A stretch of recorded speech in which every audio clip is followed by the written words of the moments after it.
जय गुरुदेव नाम किसका, जय गुरुदेव नाम किसका।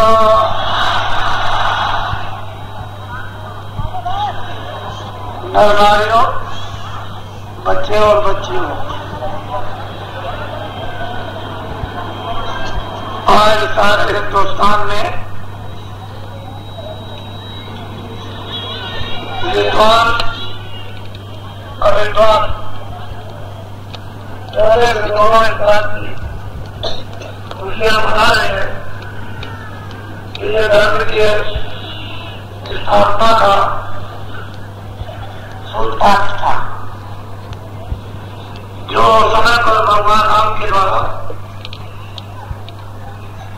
उस परिवर्तन काल में किया गया। आज सभी लोग ये मना रहे कि अच्छा हुआ राक्षसों का विनाश हो गया, अब धर्म की स्थापना और सज्जनों की रक्षा होगी। किसी को कितनी भी तकलीफ, कितनी भी पीड़ा, कितना भी कष्ट हो, डॉक्टर दवा देते समय ये कहते तुम अच्छे हो जाओगे, तो उस मरीज को बहुत खुशी होती है। उस खुशी में उसका दर्द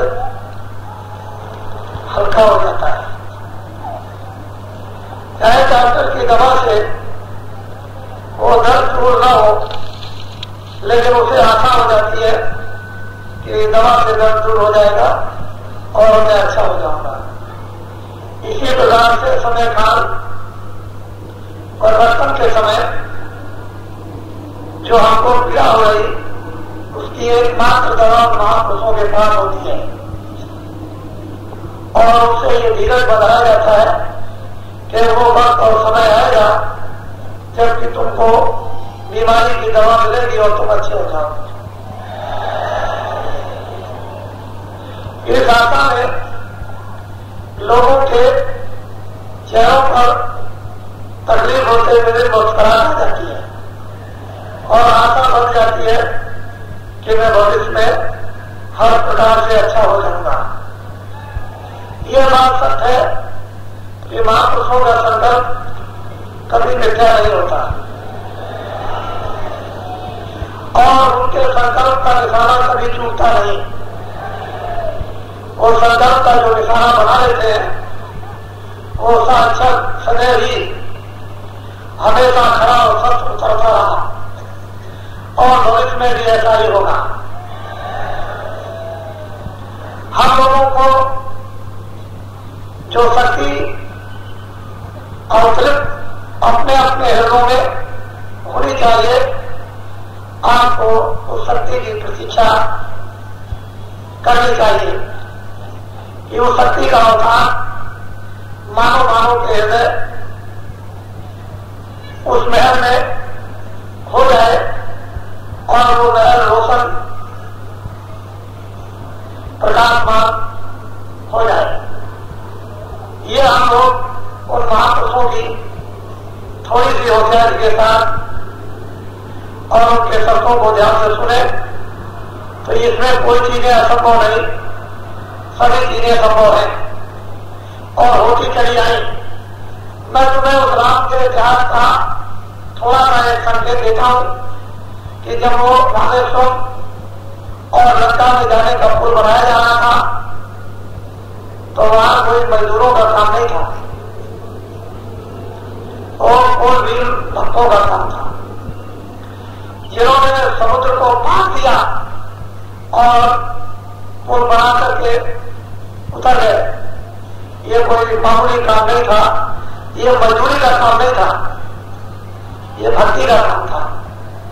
जब भक्ति का काम, भक्ति की सेवा होती है तो सभी काम सिद्ध अंतों और बाहर हो जाते हैं और इन्हीं के बल से भगवान राम ने, इन्हीं के बल से भगवान कृष्ण ने जो भी काम समय पर किया वो सब कर्तव्यों करते हुए, लेकिन इतिहास उनका बड़ा लंबा चौड़ा है, उसकी व्याख्या बड़े विस्तार की है और समय के अभाव से व्याख्या नहीं हो सकती।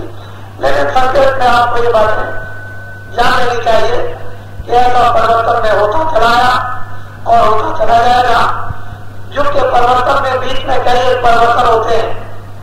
सतयुग के बीच में सतयुग और त्रेता के, सतयुग समाप्ति और त्रेता के प्रारंभ में बहुत से परिवर्तन हुए और त्रेता और द्वापर के बीच में बहुत से परिवर्तन हुए थे और द्वापर और कलयुग के बीच में बहुत से परिवर्तन हुए और कलयुग में भी बहुत से परिवर्तन हो गए।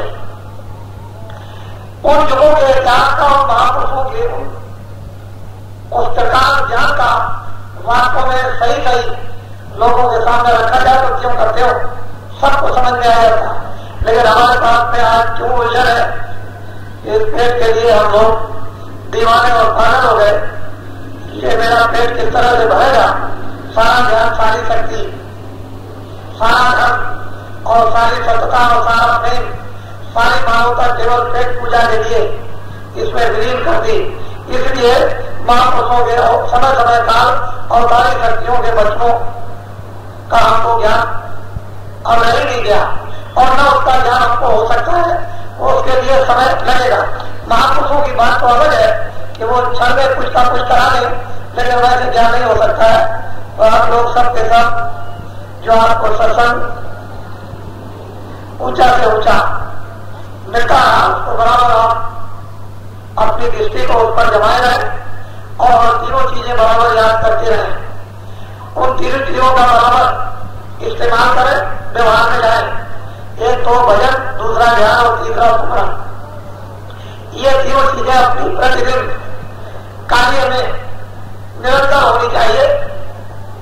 उठने के बाद और सोने के पहले और बीच बीच में जब भी आपको समय मिल जाए भजन का, सुमरन का, ध्यान का अपने मन को, बुद्धि को, चित्त को बराबर उपयोग में लेते रहो और अंतर ध्यान पर बैठकर बराबर उस नाम, उस शब्द, उस आवाज की प्रतीक्षा करो कि मालिक अपनी दया कर दे, जो कि उसकी आवाज आपके कानों में आ जाए और आपके कानों के स्रोत खुल जाए, साफ हो जाए और आप आवाज को पकड़ लो।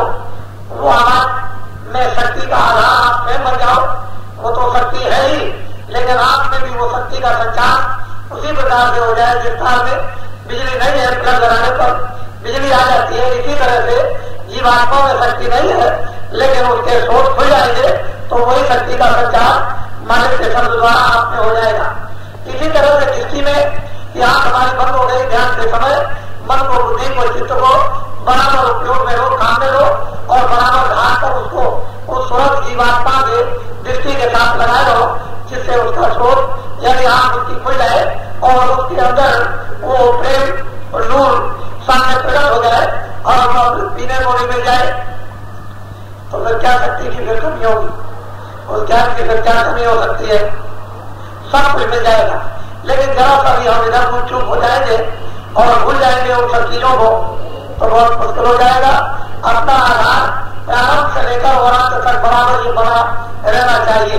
बीच बीच में जो भी पहले काम आएंगे उनको आप अच्छी तरह से उसको करोगे, उन काम की व्यवस्थाओं में गड़बड़ी नहीं होगी। लेकिन जब आप सुमरन, ध्यान, भजन भूल जाओगे तो कोई भी काम करोगे उसमें गड़बड़ी हो जाएगी। इसलिए आधार तो ये है, वो आधार एक सिरा है जिसे बुनियाद पर आप खड़े हो जाओगे और उस पर मकान खड़ा कर सकते हो। जिस बुनियाद के ऊपर में आप सब कुछ लोगों को शिक्षा देकर चला सकते हो, उसको पहले पढ़े रहो, जमाए रहो, उसको छोड़ो मत। इधर उधर जाने की जरूरत नहीं, अपनी जगह बड़ा आकर के बैठे रहो और काम करते रहो तो फिर आपको धोखा कभी नहीं होगा। मोटी बात आज मैं ये सत्संग के समय ये सुनाना चाहता हूँ कि जो आपने ये ठाक धारण किया, वैसे तो ये अद्वितीय मंत्र है, इसकी मैं तो अभी महिमा नहीं कर सकता, लेकिन मैं ऐसा समझता हूँ कि पिछले लोगों ने भी इसकी महिमा नहीं कर पाई। ये वस्त्र भाई पवित्र है और ये एक सादगी का, उस सादगी के ज्ञान का, उस ज्ञान की परंपरा, उस ज्ञान की शक्ति, उस ज्ञान के आनंद का एक ये चिन्ह है। अगर वास्तव में आप इसको बड़ी महान विचार से कहीं समझ जाओगे और इस ज्ञान का भाव आपके अंदर आ गया तो फिर कोई चीज की कमी रहेगी नहीं। वैसे कहावत तो यह है कि गुजरियों में लाल छुपे रहते हैं, लेकिन आप उनको पहचान नहीं पाते। हमने भी बहुत दिन पहले सुना था कि मास्टर गुजरी में रहते हैं, लेकिन वो लाल है उनके पास में। मैंने मुझे गद्दे कपड़े तरह रखे हैं, लेकिन उनको कोई पहचान नहीं पाता। उनके पास इतनी सिद्धि शक्ति ज्ञान का भंडार होता है। तो वास्तव में लोग इसको समझ नहीं कि बुजुर्गों में क्या चीज छुपी हुई है, उसको समझ नहीं पाएंगे और समझने के लिए उनके लिए वक्त लगेगा। और आपको अपना काम छोड़ो। ये तो वस्त्र है, ये पवित्र वस्त्र है, इसको आप जब आपने धारण किया है तो बराबर आप इस पर अपना अस्थायित्व विवेक रखो कि जितने आपने धारण किया जब तक वो काम नहीं हो जाएगा तब तक ये वस्त्र उस तरह से नहीं उतारा जा सकता है जिस तरह से राम ने नहीं उतारा था। राम ने 14 वर्ष बराबर निरंतर इसको पहना था। इसी को पहन करके उन्होंने रावण को मारा था, बड़े बड़े राक्षसों को गिरा दिया था। लौट करके जहां ये पहनाया गया था वही ये वस्त्र उतरवाया गया। उसके बाद उनको ये दूसरे कपड़े पहनाए गए थे। ऐसा इतिहास बराबर इस बात का संकेत दे रहा। लेकिन आप इस बात को समझेंगे नहीं। रावण मार दिया, ये मार दिया, तीर चला दिया, राक्षस मार दिए, धर्म की स्थापना, लेकिन उसका वेशभूषा वो आपके ध्यान में नहीं आता है कि वास्तव में किस वेशभूषा में, किस बना में उन्होंने यहाँ तक बताया कि वो तो हमेशा यानी स्वचालित भी जाते थे तो बाल कंधे पर रखे रहते थे, जमीन में नहीं रखते थे। तो ऐसे वस्त्रों को पहन करके जो अपने बाल को कंधे में रखता था तो वो तो जिसने पहनाया था उसी समय उसको उतारा जा सकता है, बीच में कोई उठा नहीं सकता। और ये बात जिसने पहना दी थी, पहना दिया था, उसने ये कह दिया था कि देखो ये इसलिए कराया जाता है कि तुमको काम करना है और ये काम हो जाएगा तभी ये उठाया जाएगा। तो आपको तो अभी कुछ बताया नहीं, लेकिन ये संकेत जरूर आपको दिए गए हैं कि ये वस्त्र क्यों पहनाया गया और इसके लिए अभी ये नहीं कि क्या आपको काम करना, ये तो समय लगेगा क्योंकि आप में कोई तपस्या नहीं थी, कोई ज्ञान नहीं था, कोई आप में साहस, कोई आप में भाव नहीं था। लेकिन अचानक आपके सामने ये चीज आ पड़ी, वो धीरे धीरे जो चीजें नहीं थी वो धीरे धीरे अब बढ़ी जा रही। अब वो आने लगी, वो चीज आप में आने लगी। ऐसा नहीं है कि वो चीज नहीं आएगी, जरूर आएगी, निश्चय आएगी, लेकिन वो समय काल पर ही उसको वास्तविक सच्चा पूरा बोध होगा, इससे पहले नहीं होगा। वो तो अगर तुमको पहले बोध हो जाए तब तो बड़ा मुश्किल हो जाएगा। वो तो काम करने के बाद ही बोध होता है कि मैं क्या हूं, मैं क्या था, मैंने क्या किया, अब उसको क्या करना है, ये तो बहुत बाद में होगा। तो इसलिए मैं ये आपको बताना चाहता हूं कि ये नकली विचार मत, आपको नहीं कहना है तो इसमें कोई आपके लिए हुज्जत नहीं है। लेकिन ये नहीं कि आप मेरे सामने तो आपने कर लिया और पीछे उसके बाद आपने उतार दिया। आपको ये आदेश दिया जाता है कि जो लोग यहाँ पहने और यहाँ से उतार ले जाकर के घर में इस वस्त्र को, इस काट को, इस झूठ को, आप लोग उनकी बात पर कभी यकीन, कभी विश्वास मत करना। इसलिए आप करो मत। अगर ये तुमने विचार है कि मैं वहां करूंगा, यहाँ उतारूंगा, करो मत। आओ, जो भजन करना है, जो ध्यान करना है, जो आपको स्मरण करना है, जिस बुराई से आपको बचना है वो काम करो। अपने सिर पर कोई दूसरा काम मत मानो, जिनके सिर पर बांध दिया जाएगा उससे काम तो हो ही जाएगा। ये मत समझो कि काम नहीं होगा। काम से 10 से 20 से 1000 से 2000 से काम तो वो होना ही है। और जिसके से वो काम बढ़ा जाएगा उसे काम करा दिया जाएगा। आप क्यों परेशान होते हो? आप में ये कमी क्यों आती है कि यहाँ करते हो, वहां उतार देते हो, वहां करते हो, यहाँ उतार देते हो? कुछ नहीं। जो अंदर रहा था, अंदर कोई कपड़ा नहीं कर रहा है, आपको कोई काम कर रहा। जो करो उसका भी करो और कुछ मत करो, फिर करो मत और चीजें, और अगर नहीं करो और चीजें करो, कुछ होगा क्या जरूरत है उसकी, क्या हो सकता है? और देखो काम होता है नहीं होता, वो तो काम कराने वाला को है, उसे जो काम कराना होगा करा देगा। और तुमसे जितना काम कराना होगा वो तुमसे करा देगा, छोड़ेगा नहीं, वो छोड़ने वाला नहीं दिखेगा, वो तो उससे भी काम कराएगा जो नहीं करा जाते, उनसे भी करा देगा। और जिनको अफसोस नहीं होता उससे भी अफसोस करा देगा, जिनको अफसोस होता उनसे खुशी करा देगा। उसके बाद तो सब चीजें हैं, लेकिन तुम समझ नहीं पाते हो। ये नकली बात मत करो। अगर नाचना नहीं जानते हो तो जबरदस्ती मत नाचो। आनंद टेढ़ा नहीं, आनंद सीधा, रास्ता सीधा, रास्ता टेढ़ा नहीं। तुम चलने वाले टेढ़े हो गए और कहते हो तो आनंद टेढ़ा, इसलिए क्या करें? नाचना बजाने बावली कहे आनंद टेढ़ा, नाचना आता नहीं, चलना आता नहीं है, खड़ा होना, बोलना सुनना समझना आता नहीं, तो कहने लगते हो कुछ का कुछ वो बात छोड़ दो।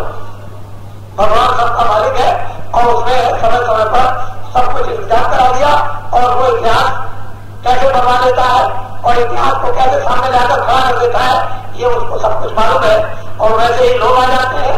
तो ऐसा मत समझो कि जिन लोगों को उसने पैदा किया अभी नबीन, उनको कैसा कैसा पैदा किया तो आपको मालूम है। मैं इतने दिन से खिला रहा हूँ, खाने तो था नहीं कि तुम समझते हो कि बाबा जी पागल है, वो चिल्ला रहे हैं कि तुम होशियार हो जाओ, और कौन कौन कैसे कैसे लोग पैदा हो गए और भगवान उनमें क्या क्या करेगा ये तो आपको मालूम आती नहीं। लेकिन ये सही पर ये देखो कि परमात्मा की क्या दया है कि कैसे वो भाव, कैसे देखना, बोलना, सुनना, समझना किस तरह का, वो एक तरह का एक है लोगों के अंदर प्रवेश करना, और किस तरह से परिवर्तन होगा ये अनुभव करने की जरूरत आवश्यकता है। और आप सत्संग सुन लो, ये जीवात्मा दोनों आंखों के बीचों बीच बैठी है, बड़े ध्यान से सुनना। ये दोनों आंखों के बीचों बीच जीवात्मा बैठी है, जिसको सूरत कहते हैं, या जिसको जीव कहते हैं, या जिसको लोग आत्मा कहते हैं, या जिसको रूह कहते हैं, या जिसको सोल कहते हैं। ये दोनों आंखों के बीचों बीच अंदर में बैठी है, उसमें आंख भी है, उसमें कान भी है, सुनने वाले उसमें कान है और देखने वाले उसमें आंख है। और शरीर में अलग से 6 मांगे दो है, कान भी सुनने वाले दो अलग है, और आंख भी है जो कि अलग है, और सुनने वाली नाश्ता भी अलग है, लेकिन उसके अंदर अलग। इसलिए उसमें एक कान है और एक आंख। शरीर में 2 कान है और 2 आंखें हैं, तो आप 3 आंखें और 3 कान हो गए। इसी तरह से जीवात्मा में 1 नाक है और शरीर में 2 नाकें, तो 3 नाक हो गई, 3 कान हो गए और 3 आंखें हो गई। और तुमने ये जीवन में कभी नहीं सुना होगा कि उस जीवात्मा में भी नाक है, उसमें भी आंख है, उसमें भी कान है। बाहर से है वो अंदर से भी है। असली चीज यह है कि उस पर आंख आ गया और वो बंद हो गए, कान भी बंद हो गए, आंख भी, नाश्ता भी बंद हो गई। नहीं तो सुगंधी का समुद्र, सुगंधी का भंडार अंदर में भरा हुआ है, और वहां तो रेसे रेसे पर सुगंधी बरस रही है, लेकिन वो सुगंधी आपको क्यों नहीं मिल रही जब तक नाश्ता नहीं खुलेगी? क्यों इतनी सुंदरता है जब तक आंखें नहीं खुलती है तब तक वो सुंदरता, इतने प्यार की बोली उसकी क्यों नहीं सुनने को मिलती है? कान तुम्हारे बंद हो गए, अगर वो कहीं सुनने को मिल जाए तो तुम दुनिया भूल जाओ, इतना प्यार कहीं है ही नहीं, ऐसी सुंदरता कहीं है ही नहीं, आंख खुल जाए, और ऐसी खुशबू कहीं है ही नहीं, कहीं आपकी नाक खुल जाए। तो ये तीनों चीजें वो जीवात्मा में है, और वो तीनों चीजें तुम्हारे कर्मों के आनंद से वो बंद हो रही है। अब उसको कैसे खोला जाएगा? वही जो दवा मिलती है तुमको, वो सुमरन की, ध्यान की, भजन की, और धीरे धीरे धीरे धीरे उसके ऊपर जो बैल चला हुआ है, जो गंदगी है, उसको धीरे धीरे धीरे धीरे उसका मुआ लगाकर जो सख्त, यानी लोहे से भी लोहा, पत्थरों का भी पत्थर और चट्टानों की भी चट्टानें, लेकिन वो भी गर्मी पाकर के पिघल जाती, लोहा भी पिघल जाता है तो सीधा भी पिघल जाएगा, तो पत्थर भी पिघल जाता, वो भी पानी बन जाता है। इसी तरह से कर्मों की जो चट्टान है और उसकी एक खिलान लोहे की बन गई, लेकिन धीरे धीरे धीरे धीरे उसको बोया दिया जाए तो ज्ञान रूपी अग्नि तो बड़ी प्रचंड होती है, वो तो सबको जरा भस्म कर देती है। जब वो ज्ञान रूपी प्रचंड अग्नि का जब भाग कितने से खिंच जाता है तो ये पत्थर और लोहे जो है ऐसे हो जाते हैं जैसे रात, ऐसे पकड़िए तो रात भी, और ये तो हाथ में आ जाएंगे, लेकिन इसकी रात भी इस तरह से हाथ का आवाज भी नहीं हो सकता। जब उसकी चेतनता आ जाती है तो लोहा या पत्थर या कोई भी चीज हो बिल्कुल एकदम न मालूम कितने करोड़ों गुना ज्यादा, यानी रात से भी मुलायम, इतनी कोई चीज मुलायम नहीं होती जितनी वो चीज मुलायम हो जाती है। तो असल में चीज ये है, वो तो आदमी है, वो तो छाव दे, इसको वजन कर दे और वजन का वजन कर दे, तो आपको ये बात का बोल नहीं है कि वो कैसे बोला लगाया जाता है, महात्मा कैसे मेहनत करते हैं। तो दोनों आंखों के बीचों बीच में जो जीवात्मा बैठी है वहीं पर दरवाजा, उसी जगह दरवाजा फाटक लग गया। जब फाटक लग गया खुलता नहीं है, अब खुले के बड़ा मुश्किल है, जुक्ति मिलती नहीं। जुक्ति का मतलब है कि चाबी, जब चाबी मिलेगी तो उसमें मतलब है कि ताले में लगाई जाएगी तो फाटक खुलेगा। जब तक कि चाबी नहीं लगेगी ताला नहीं खुलेगा, फाटक कभी खुल नहीं सकता। तो ये चाबी महापुरुषों के पास है, वो धीरे से उसको दे देते हैं और कहते हैं लो ये इस तरह से खोल लो, फिरो, इसको घुमाओ, और जब आप घुमाने लगते हो धीरे से दरवाजा खड़ा से खुल जाता है, खुल जाता, आंख खुल जाती है, कान खुल जाती है, नाक खुल जाती है, सुगंधी मिलने लगती है, आवाज सुनाई देती है, उधर से नूर प्रकाश रोशनी लाइट कर दिखाई देने लगती है। ये बाकी लाइट क्या चीज है? तो यही से बड़े बड़े लोगों का रास्ता, और यही आंखों के सामने से शुरू हो जाता, दरवाजा खुला नहीं कि लोग शुरू हो गए, क्योंकि वो तो दुनिया दिव्य है, वो तो रोशन भी है, वो तो प्रकाश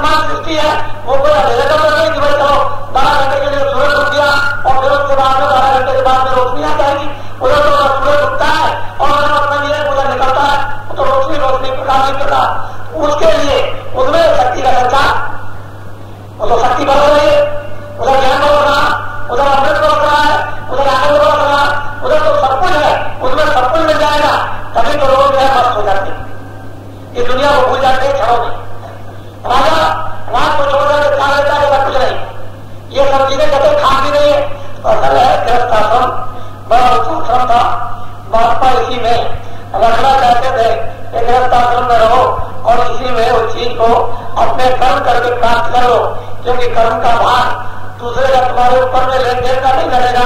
अगर कहीं तुमने कर्म न किया और दूसरे कर्मों का भार तुम्हारे ऊपर लेन देन का, तो उसका भी मुजरा तुमको चुकाना पड़ेगा। इसलिए तुम स्वयं कर्म करो उसकी रक्षा के लिए, शरीर रक्षा के लिए, और फिर उसके बाद में ये भजन करो, ये ध्यान करो, ये स्मरण करो, धीरे रहो, चालीस हो लगाकर सारा खोलो, दरवाजा खुल जाए, अपने घर की तरफ प्रस्थान कर चलो। उधर देखो कितना कितना बड़े बड़े दिव्य दिव्य लोग हैं, और वो अलग अलग विभाजन है उसका, वो मान लिया ये तो स्थूल सृष्टि है, इसके बाद में ये लिंग सृष्टि है, इसके बाद में ये सूचक सृष्टि है, इसके बाद में कारण सृष्टि है, इसके बाद ये परे की सृष्टि है। तो असल में सब भागों में उसको बांध दिया। यहाँ तक मतलब है कि ये स्थूल शरीर है, यहाँ तक ये लिंग शरीर है, यहाँ की हद तक ये सूचक शरीर है, यहाँ की हद तक इसका कारण शरीर है। इसके बाद जीवात्मा और कोई भी बंधन नहीं है। उसके बाद जीवात्मा आजाद स्वतंत्र हो जाती है। ऐसा सुलभ और सुलभ रास्ता विष्णु की मंदिर में अनादिकाल से, जब से तुम्हारे से तभी से था, और जब कोई कर्मों का बंधन नहीं था, न कर्मों का नियम बना था, तब सब नरनारी जोगी और विज्ञानी सब के सब थे, सब किताब थे, सबको बोध था, आंख का बोध था, कान का बोध था, सब सुनते थे हाथ से अंत तक, और सब हाथ से अंत तक देखते थे, और सभी गलियों का दर्शन निरंतर होता था, और हर प्रकार की सुगंधी वो यहाँ की भी लेते थे, वो वैकुंठ की भी लेते थे, और वो सूचक सृष्टि की, कारण सृष्टि की, उसके परे की सुगंधी भी लेते थे। इस तरह से जीवात्माएं अगर अमर मानव की मंदिर में रह करके होती थी, लेकिन जब कर्मों के बंधन में पाप और पुण्य में बांधी गई, बस यही आपकी जमीन पड़ गई, और उसने हर तरह से आपको फिर फंसा लिया। फंसाने के बाद अब उसने निकलने का रास्ता बंद कर दिया। अब आप अकेले क्या कर सकते हो? किसी महापुरुष की दया हो जाए, कृपा हो जाए, वो हमको पूंजी चाबी दे दे, हमारे लिए कुछ मोया लग जाए, और वो हमारे सख्त बंद जो दरवाजे हैं वो टूट जाए, वो पिघल जाए, वो उतर जाए, तमाम कर दे, तो फिर हम निर्भर हो सकते हैं, और हमारी जीवात्मा का भार बोझा उतर सकता है। हम अपने होश में आ सकते हैं, फिर हमको वो ज्ञान मिल जाएगा, हमको शक्ति मिल जाएगी, बंधन से हम निर्बंधन हो जाएंगे। बस ये थी। लेकिन आप पुरानी चीजों में फंसे रह गए। इसलिए वास्तव में कहा जो कहते हैं उसको करो, जो वो करते हैं उसको कभी मत करो। तुम करोगे फंस जाओ, वो जो कहेंगे उसको करोगे तो तुम निकल जाओ, क्योंकि उनके कराने में तुम फंस नहीं सकते हो, और तुम अपनी इच्छा से करोगे फंस जाओगे। तो जो कहते हैं महापुरुष उसको करना चाहिए, जो महापुरुष करते हो उसको कभी नहीं करना चाहिए। क्यों? वो तो आप कर ही नहीं सकते हो, बहुत मुश्किल है। तो हम लोग ये समझ नहीं सकते, उनकी नजर को कभी करना नहीं चाहिए। जो आदेश होता रहता है हमारे सामर्थ्य के मुताबिक अनुसार उसी काम को हमको करते रहना चाहिए। जो सामर्थ्य से करे उस काम को कभी भी करने की इच्छा नहीं रखनी चाहिए, नहीं गिर जाओगे, उसी में तुमको धोखा हो जाएगा। महापुरुष तो बराबर तुमको उठाते रहते हैं, अगल बगल में दाएं बाएं आगे पीछे चलते रहते हैं, तुम्हारी सलाह करते रहते हैं, और समय काल पर तुमको परिचय देते रहते हैं। लेकिन तुम इतने क्रोधित हो जाते हो, स्वाभिमान तुमको इतना घमंड जरूर आ जाता है कि महापुरुषों की परिचय को जहां जहां भी तुमको मिलती है हो जाए, वो तो परिचय देते रहते हैं। कोई ऐसा नहीं जिसको परिचय न मिलता हो, लेकिन वो उसको भूल जाता है। बुद्धि का विवेक जब नष्ट हो जाता है तो परिचय भूल जाएगा, और बुद्धि में विवेक रहेगा तो निरंतर उसको परिचय होता रहता है। उसकी समान हर समय सोते उठते बैठते जाते बराबर होती रहती है। नामदान का उसका मतलब ही यही है कि जब नामदान दिया तो उसकी समान होती है, बराबर आगे पीछे होती रहती है। लेकिन गलती कर जाओगे तो उसका बच्चा लग जाए, धोखा उठा जाओगे, फिर वो परेशानी होती है, फिर जब याद करोगे तो फिर समान होती, फिर वही बात होती। इसलिए पहले से याद रखो, वो मेरा पाठ करते रहो, वो इंतजारी करते रहो कि वो कब हमको पहचान देते हमारे समाज की, उसे याद करते रहोगे कभी नहीं करोगे। जब तो भूल जाते हो कहते हो बात वही कि हमको परिचय मिली थी, हमको अनुभव हुआ था, लेकिन क्या करें हम सोच नहीं सकते। और फिर वो कहते हैं बाबा जी आए उन्होंने जगह दिया, और फिर दरवाजे पर खड़े हो गए उन्होंने कुछ कह दिया, और फिर लोग कहते हैं महाराज ने हमको ये कह दिया। इस तरह की बात कहीं झूठी नहीं है, लेकिन अब उसको लोग नहीं सच कर पाते, उनको व्यक्त करना नहीं आता है, कहना नहीं आता है, और उस भाव तक पहुंचना नहीं आता। तो ये सब चीजें बड़ी रहस्यमय है।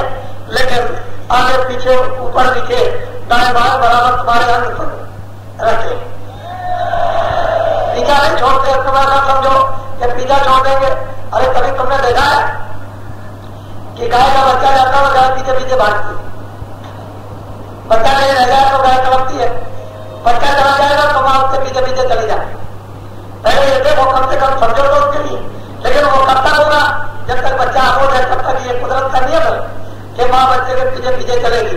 जब बच्चा में बोल हो जाएगा तो फिर उसके पीछे नहीं जाती। इसीलिए जब तक तुम अरोज रहोगे तब तक महापुरुष आगे पीछे तुम्हारे सवाल करते रहेंगे, और जब तुम लायक हो जाओगे खड़ा हो जाए।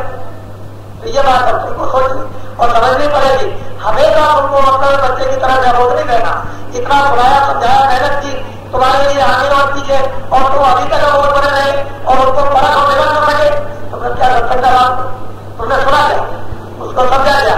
हृदय में क्या बैठा है?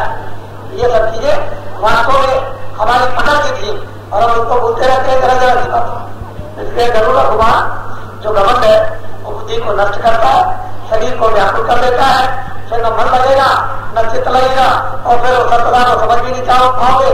इसलिए गरुड़ और घमंड जो बनाती है उससे बराबर बचते रहो। बुद्धि का विवेक जागता रहेगा, अस्थायी तुम अपनी जगह पर निशाना बनाए रहोगे और कभी भी अपने मार्ग से विचलित नहीं हो सकते हो। मोटी सीधी सारी बातें की है असली तुम्हारे साधन की प्रक्रिया प्रारंभ की ये है, और उसको तो पकड़े रहो तो चलते चलोगे, गिरोगे कभी नहीं। क्योंकि वास्तव में ये तो खाने की दाल है। बिजली हो तो गिर पड़ो, निश्चय चलो पार। अगर निश्चय हो जाए तो पार कर जाओगे और जरा भी गिरे हुए तो गिर जाओ। खाने की दाल है, लेकिन उस पर भी तुमको और वहां संभालते रहते हैं बराबर। फिर उस संभालने जब तुम गिरते भी रहते हो तो उठाते रहते हैं, फिर उसमें तुमसे कोई बन भी जाता तो झाड़ते रहते हैं। तुम्हारे कसूरों को, तुम्हारी बुराइयों को, तुम्हारी गंदे पर्दों को साफ करते रहते हैं और तुम समझते नहीं। रोज चढ़ाओगे तो आखिर में तुम्हारा भी तो कुछ काम है, क्यों नहीं का सब काम रहेगा? अरे ठीक है तुम एक दफे भूल हो गई, 2 दफे हो गई, 4 दफे हो गई, लेकिन अब तुम बार बार निरंतर हर बात पर भूल करो तो तुम्हारा काम क्या? फिर मानो तुमको जो आजादी का मिला उसका क्या काम है? बुद्धि का क्या विवेक है? फिर कुछ नहीं रहेगा, फिर कुछ तुम्हारा भी है।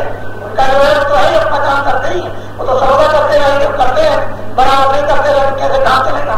और तुम्हारा भी तो कुछ काम है, तुम भी अपना कुछ समझो कि मेरा भी कुछ काम, मुझे भी कुछ समझाया, मुझे भी कुछ बताया है, मेरा भी कुछ अधिकार रहता है, तो तुमको नहीं करना चाहिए। मोटी सीधी सादी बात है।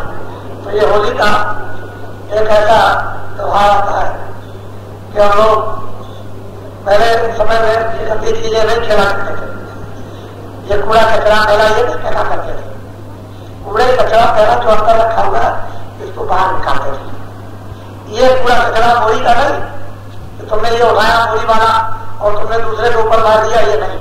अंदर का कूड़ा कचरा फेंका जाता था। इसको बोरी में फेंक दो और फेंक करके सब लोग अपने अपने दिलों का हृदय का फेंक कर मन से बुद्धि से है बाहर निकाल करके गले मिलो और ऐसे गले उस भाव से मिलो जो वास्तव में सत्य है। बनावटी नहीं कि शरीर से मिल लिया तो तुमने समझ लिया मैंने गले से मिल लिया, उस भाव से मिलो जो एक है, ये 2 नहीं होता, उससे मिलो। और वो भाव क्या है? क्या उस प्यार से सब तुम अपनी जितनी भी गंदगी है उसको दूर कर दो और गले से मिलो, नमीन ले आओ सब चीजों। और जब ले आओगे नमीन तो घमंड नहीं होगा, गरुड़ गुमान नहीं होगा। फिर मतलब यह है कि क्रोध नहीं आएगा। जब क्रोध नहीं आएगा गरुड़ गुमान नहीं होगा, तुम छोटे रहोगे बराबर और दूसरों की सेवा करते रहोगे। जब सेवा करोगे लोगों से प्यार मिलेगा, लोगों से आदर मिल जाएगा, लोगों से इज्जत मिलेगी, लोगों से सम्मान मिलेगा, लोग तुम्हारी कीर्ति करेंगे। तो फिर खुशी नहीं होगी तो क्या होगा? ये सब चीजें खुशियों की थी और इसी से आत्मा जागती थी, इसी से अपने सत्य को पा लेती थी, होश में आकर के चेतनता को प्राप्त कर लेती थी। लेकिन अब आपने इन त्योहारों को सोचना समझना छोड़ दिया, इसलिए ये दशा हमारी हो गई। हमारे की गंदगी इकट्ठी करते हैं, अंदर की बात निकालते नहीं है और बस फेंक देते हैं और फेंक करके वैसे के वैसे जानी दुश्मन एक दूसरों के विचारों के लगे रहते हैं। तो वाणी से भी, हाथ से भी, कानों से भी, हाथ पैर से, मन से और बुद्धि से भी बुरा भला बराबर निरंतर करते रहते हैं। लेकिन जो दृढ़ता हाथ में आनी चाहिए थी कि जो कूड़ा कचरा जमा कहीं भूल भाल में ज्यादा ज्ञान जो हो गया उसको बाहर निकाल दो, और अब आने नहीं देना और नवीन सृष्टि बनाते रहते हैं। हर साल में कोई ना कोई त्योहार हर रोज बढ़ता ही रहता है और त्योहार का कुछ ना कुछ अर्थ है, माने है ही। महात्माओं ने सबको समझा रखा है कि आप विसर्जन न कर सको, भूल न सको, अपनी चीज को हर रोज पढ़े रहो और उसे विघ्न न हो। ऐसे त्योहार उन्होंने हर रोज के कोई ना कोई बनाकर आपके सामने नवरारी बच्चे बच्चियों के रख दिए और वो हमको सबके सब समझना चाहिए। तो एक सृष्टि का मानव आनंद है, लोगों को मिल जाता और सब लोग समृद्ध होते, आत्मा भी समृद्ध हो जाती, जिस घर से आए थी उसी घर में पहुंच जाती, काम हमारा सबका हो जाता। लेकिन आप उसके लिए कितनी मेहनत, सुमरन ध्यान भजन के लिए और फिर उस सत्यता के लिए, उस प्रेम के लिए, उस सेवा के लिए, उस आदर के लिए, उस ईमान के लिए कितनी मेहनत करनी पड़ती है, इसको महात्मा ही जानते हैं। अगर वो चीजें पहले से आपने उतरती रहती तो इतनी मेहनत की क्या जरूरत है कि बाहर की चीजों की मेहनत करते, फिर वो सारी ताकत फौरन लगा देते जीवात्मा पर और एकदम से निकल के ऊपर आ जाती और चल देती, खड़ी हो जाती उस रोशनी में और सारी शक्ति को यहाँ उतार करके और लोगों के सामने खड़ा कर देती। ये तो ये जवाब को करता, इससे न मालूम कैसा हो जाता ही जाता। इसीलिए कहते हैं कि मृत्यु मानव भूमि ये सबसे भी बड़ी, इसी में बैठ करके परमात्मा का दर्शन और इसी में बैठ कर उसकी व्याख्या, इसी में तमाम ग्रंथ और शास्त्र लिखे जाते हैं। इसलिए मनुष्य शरीर सबसे बड़ा अनमोल है और जिसकी कीमत है उनकी कीमत नहीं, वहां किताबें नहीं लिखी जा सकती। और वो अपने अपने लोग में रहेंगे, आनंद लेते रहेंगे, लेकिन वो किताबें नहीं लिख सकते, व्याख्या नहीं कर सकते जिस तरह से यहाँ। इसलिए मृत्यु में मानव शरीर सबसे श्रेष्ठ और सबसे ऊंचा है और इसी में बैठ करके सब लोगों ने आग और अंत तक का सब कुछ उन्होंने देखा और पाया और सब कुछ लिखा है, यही ले जाते हैं। ये अर्थात बहुत मूल और अनमोल है ये मृत लोग और इसकी कीमत देखो संतों ने और रखनी करती, इसकी व्याख्या नहीं की जा सकती। इसलिए भूमि का भी कोई महत्व होता ऐसी बात तो नहीं है। और बहुत लोग मैं तो ये सोच रहा हूँ कि गत वर्ष से भी इस समय ज्यादा लोग आ रहे हैं। अभी थोड़े दिनों में कार्यक्रम आपके इसके पहले बड़े बड़े हो चुके हैं और धीरे धीरे आपके बहुत बड़े बड़े कार्यक्रम अभी गोपनीय अध्यात्म थोड़ा बड़ा रहस्यमयी 1 महीने का जो हुआ उसमें तो जो लोग साथ थे वो या जो लोग जिन स्थानों पर थे वो वही इसका अनुभव कर रहे हैं। बाकी सुनने वाले तो थोड़ा बहुत तो अनुभव करते ही है, इस बात तो नहीं है। और उन स्थानों के काफी लोग आए हुए इस समय पर ये कार्यक्रम बड़ा निरंतर जगह जगह होते रहते हैं। आज ये 16 है 1984 का ये दिन है और ये मथुरा आर्या भाई पास है, ये तो आश्रम है, यहाँ पर आप उपस्थित हुए हो और आपको इसका लाभ सत्संग का मिलना ही चाहिए और इसीलिए आपको बुलाया जाता है कि आप अपने उच्च कोट का लाभ इस स्थान पर आकर के प्राप्त करें। हम इसलिए नहीं बुलाते हैं, कोई दुनिया की बातें नहीं हम करते हैं, हम तो वही अध्यात्म उन्हें राम पद अनुवादा संगम और दया निधाना परमार्थ ये रास्ता परम सुधार परमात्मा का रास्ता जो है वो तो महात्माओं के जो जगह पर होते रहते हैं वो इसी अज्ञात प्राप्ति जागृति के लिए, लेकिन लक्ष्य उसका वही होता है कि जीवात्मा अपने घर में वापस लौट करके पहुंच जाए, क्योंकि ये घर आपका नहीं है। जन्म मरण एक है कारखाना है, जन्म मरण का एक नियम है और उन योनियों में जाने का एक विधान बना दिया। 484 योनियां अर्थात नर और उसके लिए कर्मों की सब क्रिया बनाकर उन्होंने रख दी। इन कर्मों से ऐसे ऐसे तुम्हारा जन्म और मरण होता रहेगा। इसको महात्मा भली प्रकार समझते हैं और वे चाहते हैं कि अब के बार मानव कर्म में यदि तुम्हारा जन्म हो गया तो जीवात्मा का भी जन्म हो जाना चाहिए। जब जीवात्मा का जन्म हो जाएगा तो फिर जन्म मरण से रह जाएगा, फिर न जन्मने में आती न मरने में आती है। फिर उसको ये नहीं मिलता है जन्म मरण का, फिर दोबारा उसको ये पीड़ा मिले। एक बार मानव शरीर में जन्म होना चाहिए। जीवात्मा जब जन्म हो जाएगा तो होश में आ जाएगी, रोशनी में आ जाएगी, प्रकाश में आएगी, ज्ञान में आएगी, शक्ति में आ जाएगी, जन्म उसकी पीड़ा खत्म हो जाएगी और यह है कि 84 वर्षों का जो चक्कर है वो भी खत्म हो जाएगा। एक बार को मानव फल का उच्च कोट का लाभ हो जाए के साथ आपको उठा लेना चाहिए। लेकिन जो चारों तरफ से जब आपको पत्तियां घेर लेती हैं और आप मृत्यु लेते हो, चिल्लाते हो और चिट्ठियां लिखते रहते हो तरह तरह की, और लिखा है बड़ी तकलीफ है, और लिखा महाराज क्या करें, खर्चा भी चलता है, तनख्वाह कब मिलती है, आपने मना कर रखा है किसी को सताना नहीं, किसी से कुछ लेना नहीं, जो कुछ मिले ईमानदारी से उसी में गुजारा करो। लेकिन अब लोग में इतनी महंगाई हो गई है, गुजारा नहीं होता। ऐसी चिट्ठियां आप लिखते हो, तो दया कर दीजिए, कुछ तरक्की कर दीजिए, कुछ कहते हो तनख्वाह बढ़ जाए, कुछ ये बढ़ जाए, विभिन्न चिट्ठियां आती रहती हैं। और उनको ऐसा नहीं कि हम पढ़ते नहीं, समझते नहीं, उसको पढ़ते भी हैं, उसको समझते भी हैं और ये भी जानते हैं कि हाँ वर्तमान में आपको तकलीफ और कष्ट भी है, लेकिन यह है कि इतना सब कुछ होते हुए भी आपको बताया जा रहा, यानी धीरज फिर भी जमाया जा रहा।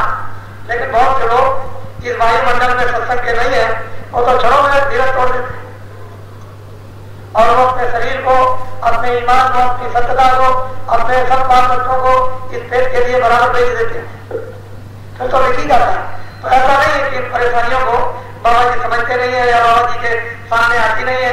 हम तो छोटे से छोटे आदमी से बात कर लेते हैं, बिल्कुल छोटा, जिनको कोई नहीं पूछता, उससे ऐसी बात करते हैं जो कभी आप सोच भी नहीं सकते हो, और ऐसी गहराई की बात उससे पूछ लेते हैं। ये नहीं कि उससे पूछते नहीं है, चाहे स्त्री हो, चाहे पुरुष हो, चाहे बच्चा हो, कोई भी हो। ये तो दिमाग से बिल्कुल निकाल दीजिए। जो आदमी तुम्हारे बीच में खड़ा होता है मिट्टी में, वो सबसे बात कर सकता है, सबसे बात पूछ सकता है। हम कोई महलों में नहीं रहते, ना हम कोई मतलब सिंहासनों में बैठे रहते हैं, आग के बीच में मिट्टी में काम करते हैं। जब उसको आप देखेंगे तो मैं सबसे बात कर सकता हूँ, सबकी बात पूछ सकता हूँ, सबकी समझ सकता हूँ और सबकी बात का और सबकी चीजों का समाधान कर सकता हूँ। ऐसी बात नहीं कि मेरे दिमाग में कोई चीज नहीं, वो सबका समाधान है। लेकिन अब यह है कि जिस जटिल समस्या में तुम फंस गए हो, आपको वक्त और समय आएगा तभी समाधान हो जाएगा। समाधान जरूर होगा, इसमें दो बातें नहीं है। इसलिए आप सब लोग बड़े सौभाग्यशाली हो कि आप यहाँ पर आए, इसमें कोई संदेह नहीं। बहुत ही बड़े भाग्यशाली हो, बहुत बड़ा भाग है। मैं तो ऐसा समझता हूँ कि इन गलियों के कुछ श्वासों के संस्कार बहुत ही उच्च पुण्य के थे, जो घसीट करके आपको ले आए और ला करके आपको मिला दिया। वैसे बहुत से लोग ऐसे हैं कि तड़प रहे, ऐसे भी जो परिस्थिति में फंसे हुए, तरह तरह की भिन्न भिन्न की परिस्थिति में फंसे हुए। बहुत लोग ऐसे भी हैं, करोड़ों आदमी, जिनके पास आने का खर्चा नहीं, हम उनको भी जानते हैं। ऐसी बात नहीं है कि आज होली का जो अवसर यदि होने जा रहा, उसको लोग याद नहीं करते हैं, लेकिन विवश मजबूरी में है तो उनके मन पखेरू तो यहाँ बैठे हुए, शरीर उनका हुआ है, मन उनका यहाँ। पहले समझ लो, शरीर तो उनका हुआ है, मन उनका यहाँ। उनके पास इतना साधन, इतना द्रव्य और धन नहीं है कि वो बस से आ सके, वो ट्रेन से आ जाए, लेकिन मन उनका यहाँ है। तो जिसका मन यहाँ बैठा होता है, या आपका शरीर वहां है, तो जहां मन जाए, क्या कहते हैं कि मन जाता है जाने से द्रव्य का शरीर उतरी पड़े कमान को करो न जाने दी। असल बात तो यह है कि मन जाता है तो जाने से शरीर क्या करेगा, शरीर को वहां लेकर बैठ गया, मन ले दिया उस मजबूरी में। तो इसको भी हम समझते हैं। तो करोड़ों आदमी ऐसे हैं, करोड़ों सत्संगी ऐसे हैं, क्या नहीं आ सकते, हमको वहां जाना पड़ता है। अभी मैं इधर गया आपके 19 तारीख को वर्गे रोड से इंदौर की तरफ, वहां से बच्चे आए हुए हैं, उनके ताऊ जी वो यहाँ है। और जब मैं वहां उधर से आ रहा तो बच्चे ने पकड़ लिया, देखा कि इधर से जा रहे कुछ तोड़ करके आया, भागा पीछे, एक पेट्रोल पंप पर जाकर के पकड़ लिया, मिल गए चलिए। जब वापस करने गया तो ताऊ जी कहते हैं देखा लोगों को कह रखा होगा, देखा मेरी बात अच्छी हो गई कि नहीं, इनको आना पड़ा कि नहीं आना पड़ा। ये देखिए, ये भी कहने का मतलब यह है कि संकल्प कितना सच्चा और पक्का होता है, उसको देखने की जरूरत है कि हमारी इच्छा न होते हुए भी अचानक में वो पड़ा और उनकी इच्छा पूरी करनी पड़ी और वो कहते हैं कि देखो हो गया चलिए। तो इसी तरह से जाना पड़ता है। ऐसा मत समझो कि हम कमजोरी में है तो हमारे यहाँ कभी नहीं आएंगे, ऐसी बात नहीं। ये कभी बेचारे इसको खत्म कर दो, या तो तुमको बुला लेंगे, तुम्हारे पास पहुंच जाएंगे, कुछ ना कुछ करेंगे, कोई ना कोई तो साधन बिठाया जाएगा।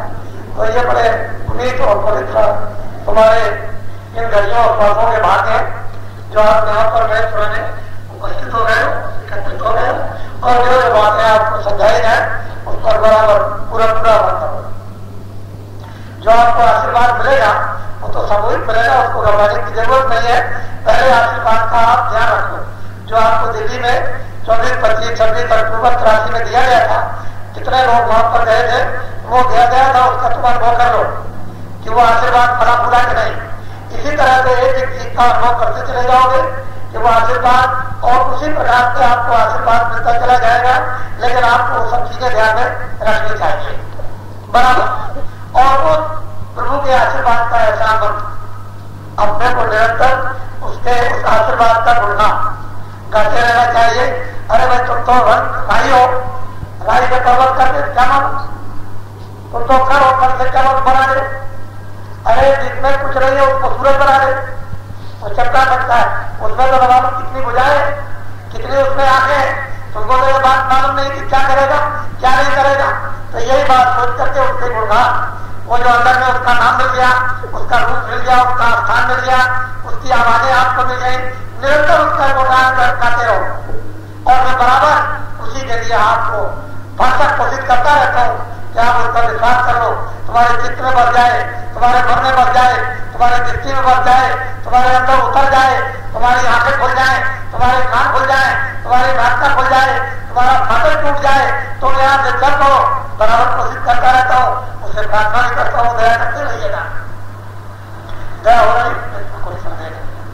तो ये जो कार्यक्रम हो गए तो छोटे मोटे कार्यक्रम है, आप तो देखते हो कि 50-50 साथियां एक साथ होती है, तो छोटा मोटा काम है तो होता ही रहता है। ये ऐसे काम जो अद्वितीय होते हैं, ये रेडियो पर नहीं आते या अखबारों पर नहीं, कभी भी रेडियो इतने बड़े बड़े कार्यक्रम हो रहे हैं, आपने कभी रेडियो अखबारों पर नहीं सुना। कभी भी स्वप्न में भी रात को सोते रहो तो ये विश्वास आप कभी मत करना कि मेरा कोई समाचार रेडियो अखबार पर आएगा, कभी भी स्वप्न में भी। यानी बात तो आप छोड़ दो, लेकिन स्वप्न और मौत के वक्त में नहीं थे, लेकिन काम संग्रह जाने के वक्त में नहीं थे, उस समय पर उन्होंने 4 फीट बनाकर और सदी उनके सिद्ध थे और उन्होंने इतना बड़ा काम कर दिया। और तो कितने करोड़ हो गए, कोई 1-2 करोड़ नहीं हो। देखो पहले सुनो ध्यान से, जो न्याय पंचायत है उसमें आप 5 चोरियां बनाते, 5 आदमियों की 5 चोरियां तैयार कर लें, फिर उसके बाद ब्लॉक में 5 चोरियां बना लें, उसके बाद तहसील में 5 चोरियां बना लें, उसके बाद जिले में 5 चोरियां बना लें। ये आपकी चोरियां अलग है, ये कोई चोरियों उनसे मतलब कुछ नहीं है, ये बिल्कुल अलग, जिनकी रूप होगा इंटरव्यू की बिल्कुल अलग। उनमें 5 चोरियों में 25 आदमी होंगे, 25 आदमी जिले के, 25 आदमी तहसील के, 25 आदमी ब्लॉक के, 25 आदमी न्याय पंचायत के, इस तरह से और अलग अलग बिल्कुल इनका आपकी बात। इसको अच्छी तरह से व्यवस्था से आपको पर्चों पर मिल जाएगा और उसी अनुसार से आप एक नवीन ढंग से आप इस कार्य पद्धति को बिल्कुल काम रूप में ले आए, इसकी स्थापना कर दें। हमको इसकी जरूरत पड़ेगी, तुमको भी इसकी जरूरत पड़ेगी, तुमको भी बड़ी जरूरत पड़ेगी, मुझे भी बड़ी जरूरत पड़ेगी। इसलिए ये टोलियां बिल्कुल अलग आएगी, ये किसी भी नहीं आएगी, इसको ध्यान में रखेंगे। ये अलग टोलियां होंगी और टोलियों की रूपरेखा मैं इन्हीं 2-3-4 दिनों में पूरी समझा देता हूँ, घबराने की जरूरत नहीं है। जो आपने 3 साल पहले यदि काम को पीछे कर दिया, उसी काम को 3 साल के लिए उसको समय को पूरा करना, 3 साल का छुटा हुआ कार्य आपको जल्दी से ही यदि उसको कवर कर देना कितने महीनों में, वो मैं आपको सब बता दूंगा। ध्यान रखिएगा, पीछे जो मैंने बात कही थी कि आप जल्दी से जल्दी आप कोई बना लो, लेकिन आपने उस पर ध्यान दिया तो वो आप बराबर उस समय को यदि पूरा कर लेना है। ध्यान रखिए उसको अच्छी तरह से। और ये एक ऐसी अद्वितीय टोलियां होगी तो आपको बाद में जाकर सुनने को मिलेगी, लेकिन मैं आपसे कहना मेरी बात जान देता हूँ और मैं ये कहना चाहता हूँ कि गुजारा तो आपका नहीं होता, इसमें कोई संदेह नहीं है, क्योंकि 700 रुपए 500 रुपए में क्या होगा। आजकल की महंगाई आपको बहुत परेशान किए हुए, कुछ होता नहीं। जब आप तनख्वाह पाते हो तो तनख्वाह 15 दिन में खत्म हो जाती है, बहुत खेल खान करके तो 10 दिन को 3 भागों में बांट हो, तो जब तनख्वाह मिलती है तो 10 दिन तो आप कांग्रेसी हो जाते हैं, जो खूब आओ वो इकट्ठा करो, तो आप ये करो वो करो वो करो वो करो, उनको में खाओ, ये खरीदो वो खरीदो, 10 दिन को कांग्रेसी और 10 दिन आप सोशलिस्ट। मोटी बात बता रहा हूँ, बहुत दर्जन कांग्रेसी, दर्जन सोशलिस्ट और उसके बाद दर्जन कम्युनिस्ट। समझ लो आप, मुझसे बदल माने मत पूछना, बस तुम अपने ढंग की बात को समझ लो। तो जब तनख्वाह मिलती है तो दर्जन तुम कांग्रेसी रहते हो, उस दर्जन में तुम्हारी तनख्वाह खत्म। फिर तुम इधर से दो तीन मित्र रहे, भाई मेरा ये है, मैं भी देता हूँ, फिर देता हूँ, शाम को देता हूँ, अभी डॉक्टर में दे दूंगा, घर करके दे दूंगा, और तेरा लेना क्या दूसरे करते हो अपने औरतों मित्रों से। उसके बाद फिर कम्युनिस्ट ले आए, अरे दे देंगे महीने को महीने जब आ जाएगा ठीक जाएगा। उससे ले आए सरकार, फिर उसको छुड़ा दिखा दिया, फिर उसको लाठी दिखा दी, मार देंगे तुमको, तुमने जल्दी में मारा और मेरी बदनामी की, तो दर्जन तुम कम्युनिस्ट रहते हो। तो दर्जन दिन में 3 भागों में बांट को दर्जन कांग्रेसी, दर्जन सोशलिस्ट, दर्जन कम्युनिस्ट। और बताओ कैसे पूरा करें, पूरा दिखा बहुत अभी को समझते हैं, ऐसी बात नहीं है अभी समझते। और फिर यह है कि हमको भी आप कुछ ना कुछ करते धोती जाओगे, उसी में से ये जाओगे, उसी में से आप कदर नहीं मानेगा, अच्छा नहीं मानेगी, तो दर्जों ने कुछ नहीं किया, कोई सेवा नहीं की, तो कुछ ना कुछ कुछ हमको भी दोगे, क्योंकि हमको तो तुम दोगे देते ही हो, दोगे ही, इसमें तो कोई बात नहीं। और भी उसी तनख्वाह में देते हो। अगर वैसे तुम जाओगे और कहेंगे तुम ये कैसे तुमने किया, तो तुम्हारे लिए बहुत बड़ी मुसीबत खड़ी हो जाएगी। तो ये भी समझता हूँ, ये भी समझता हूँ, ऐसी बात नहीं कि नहीं समझता हूँ, लेकिन इसका कोई उपचार तो निकालना ही पड़ेगा, रास्ता तो ढूंढना ही पड़ेगा, रास्ता ढूंढना होगा। हमने अपने जमाने में देखा है, जब 3 रुपए तनख्वाह मिलती थी एक सरकार की, तो वो गाँव बच्चों को यानी घी भी खिला देता था, दूध भी पढ़ा भी देता था, लेकिन आज हमें महीने में 2.5 रुपए में पूरा परिवार का पालन पोषण करता था, और आज हमें बता देता था कि महीने में 4 बता देता था, और वो 4 में मतलब 1000 रुपए के बड़ा जो बचाता था, और कुछ नहीं, लाखों रुपए के साथ कुछ नहीं। देखिए कितने भाव का अंतर हो गया, 4 में वो 1000 रुपए के बराबर और लाखों रुपए 1000 रुपए के बराबर, बहुत बड़ा फर्क हो गया। हमने वो भी जमाना देखा, 10 रुपए के जब जमाना है तभी देखा, जब 15 रुपए तनख्वाह मिलती थी जब भी देखा, और मैं आपको बताता हूँ 42 रुपए हेड मास्टर को यानी 25 रुपए की तनख्वाह मिलती थी 42 में। और रजिस्टर भाग के आप देख लीजिए तो 25 रुपए और 20 रुपए को तनख्वाह मिलती थी, और 42 में यानी 15 रुपए की हेड मास्टर को तनख्वाह मिलती थी, और उसी को देख लीजिए। और आपको छोड़ दीजिए 42 की बात आपको बता रहा हूँ, पीछे की बात को छोड़िए, लेकिन यह कि गुजारा भी करते थे तो 4-5 रुपए बचा भी लेते थे, पूरे घर शासन का ईमानदारी के साथ पालन पोषण करते थे, सामान रहता था उनमें, आए गए का सत्कार भी करते थे। गुजारा भी जमाना है, तो 2 वर्ष से 4 वर्ष से आओगे होने में जाता हूँ, वहां से यहाँ तक आओगे, आने जाने का 150 रुपया गोरखपुर जाओगे 150 रुपया, तो तुमको क्या कर बचेगा, बहुत मुश्किल। और तुमको 2-4 काम करके सामने आना जाना जरूर है, तुम्हारा मन नहीं मानेगा, तुम आते ही जाते हो।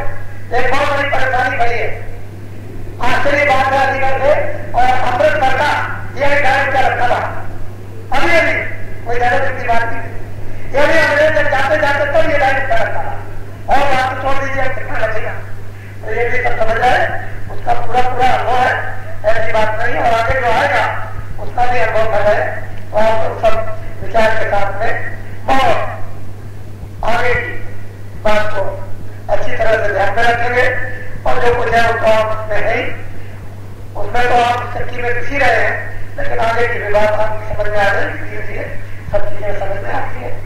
यह तो बात है हम लोगों का कि छोटे मोटे समाज में 10 करोड़ आदमी होते हैं, 10 करोड़ कोई बात नहीं होती है।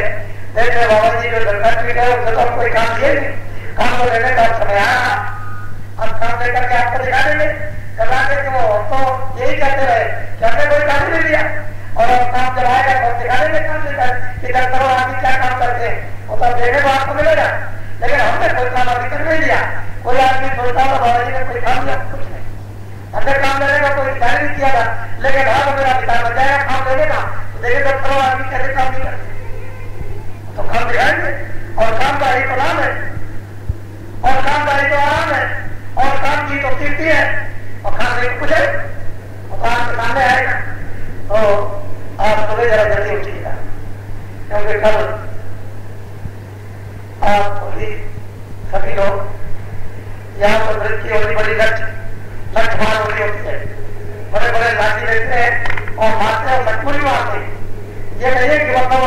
बैठे हो वो सब कुछ भी इधर उधर मार देते हैं तो कितनों के ये बदल छूट जाते हैं। यहाँ बरसाने में और जगह होली मनाई जाती है, वहां लोग देखते हैं और वहां शहरों में देखोगे कितना कूड़ा कचरा सब फेंकते हैं, मतलब ये उस तरह का नहीं।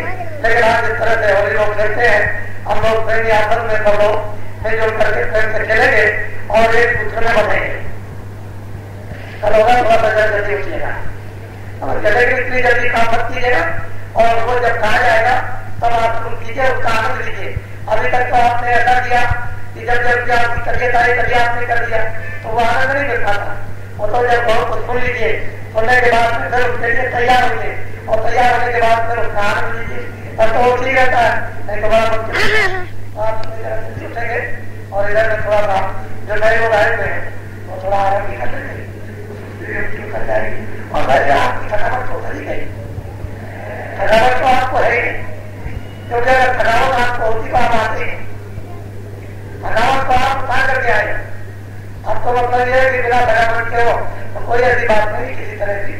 तो नए लोगों को भी अवसर जो बेचारे आए हुए हैं दूर से इसको देखने के लिए कि चलो वही तरह के बाबा जी की कुछ मंडली है, चलो देखेंगे। तो अगर में हमने कोई समाज नई बनाई नहीं और पुरानी बड़ी आई नहीं, ठीक है उसी को आप समझ लो, उसी को आप समझ लीजिए। जो पुरानी है उसी को ठीक कर लीजिए, नई कोई बनाने की जरूरत क्यों पड़े। जो जो व्यवस्थाएं भाजपा की है उसी को ठीक कर लीजिए, अपनी जगह पर आ जाइए, बात खत्म हो जाए, विचार का खत्म हो जाए बोलने की और उसका आनंद लेने लगिए। हम कोई भी व्यवस्था ऋषि मुनियों की किसी भी समाज की तोड़ते नहीं, ना हम कोई नहीं बनाते। जो पहले की है उसी को हम सुलझा देते हैं और हम चाहते हैं कि उसी को याद कर लो, उसी का आनंद लेने लगो तो बात सब अपनी जगह पर आ जाए, सब धर्म की दूर हो जाए। और ये लोग सब परेशान ये सब देखते हैं तो सब गलत लगाते हैं कि बिल्कुल ठीक बात है, ये बिल्कुल ठीक काम हो रहा और ऐसा ही काम सारे संसार होना चाहिए। ये अक्सर के अभाव को समझते हैं, लेकिन अब क्या करें मजबूरी में बात समझ में जब आ जाएगी पास में आओगे तो सब ठीक हो जाएगा। तो पास में नहीं आते वो सब कोई में बंधे रहते हैं। इतनी तंग है यदि समाजों के इतने यदि संकीर्ण उनके इतने विचार बन गए कि वो आलोचना करते हैं, उनको बिल्कुल आलोचना से जर्जर कर देते हैं, उनकी व्यक्ति का क्या आलोचना क्या यह तो बड़ा भाई करता है।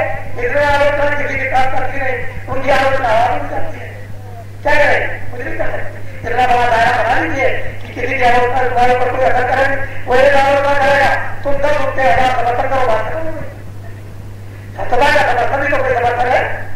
आलोचना झूठी आलोचना और समर्थन सत्ता समर्थन उसका समर्थन करोगे तो वह पर यह सबको आराम मिल जाएगा। झूठी आलोचना करोगे तो तकलीफ होगी। तो ऐसा हमारे में क्यों क्यों ऐसा आप संगठन पत्रों पर आते अच्छा बनाए काम हो जाएगा आपका। अच्छा तो आप लोग सबके सब बोलो जय गुरुदेव। देखो 18 तारीख को सुबह इस सड़क पर जो पैदल 24 मील जो ऊपर यात्रा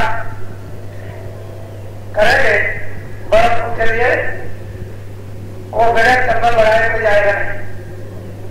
जब वो जाने का प्रस्ताव होगा तो उन सबको जाने वालों को चक्कर लगेगा, लेकिन जो यात्रा में नहीं जाएंगे उनको जाएगा, उनको नहीं लगेगा, उनको चक्कर लगाने की जरूरत नहीं है। अब आप सब बातें नहीं समझ पाओगे तो जो लोग पैदल यात्रा जाएंगे यहाँ से 24 मील वो मैं कल बता दूंगा कि क्या बजे चलोगे 18 तारीख को सुबह और बड़े आराम से बैठते उठते बैठते चलते बोलते चाहते बात करते और शहर तक पहुंच जाओगे। ये मैं आपको सब बता दूंगा और कल बताऊंगा। तो मैंने चंदन लगाने में कोई जाएगा नहीं, जो भी जाना चाहेंगे और जाओ तो उधर जाओ हजार जाओ कितने भी जाओ चंदन लगेगा तब जाएंगे, टीका लगेगा तब वो यहाँ से प्रस्ताव करेंगे। अब वो टीके का मतलब माने तो बाद में आपको समझ में आएगा। अभी कुछ विचार मत करो और बाकी जो वैसे गाड़ी से या गाड़ियों से जो जाना चाहते हैं या गाड़ियों से या मोटरों से वो मैं जाएंगे कोई मानता है, लेकिन पैदल पद यात्रा इनकी 4 गाड़ियों की होगी वो भारत को तक जाएंगे वहां और वहां उनका एक सम्मेलन हो रहा और 19 को सम्मेलन है।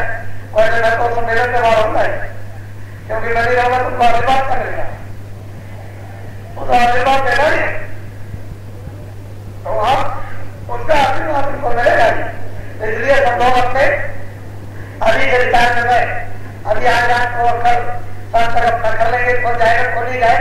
और जिनके साथ कोई बाल बच्चे आए वो वैसी अपनी अपनी व्यवस्था कर लेते। मोटी बात बोलो जय गुरुदेव, जय गुरुदेव, जय गुरुदेव। नमस्कारियों, आपके यहाँ ऑल इंडिया के अध्यक्ष भी यहाँ गए और लगभग बातों के अध्यक्ष भी यहाँ पर उपस्थित हो गए। आप लोगों के यहाँ पर आ गए और वो वहां तो मिलेंगे ही आपको, तो आप लोगों की जो भी बात होगी वो सब वही पर होगी।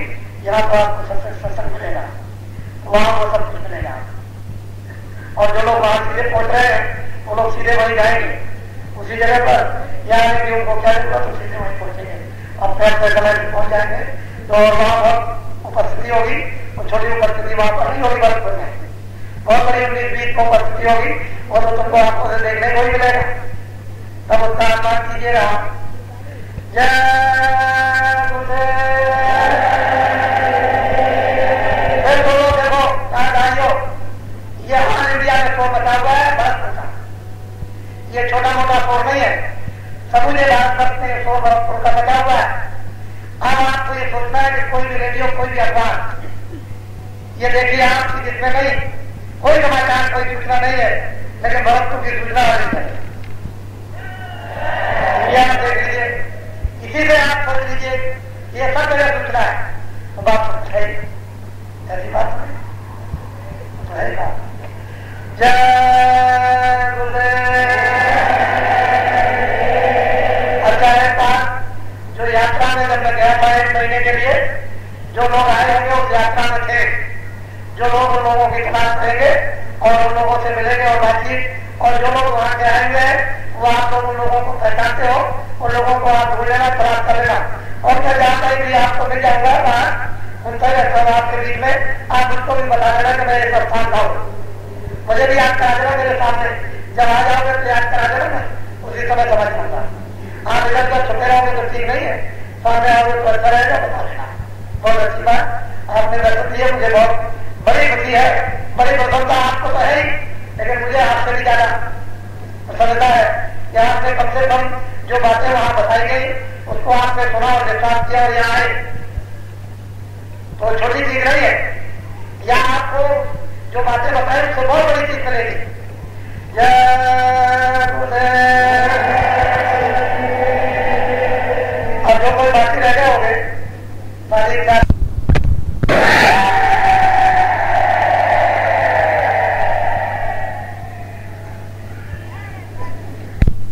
साथियों से आपको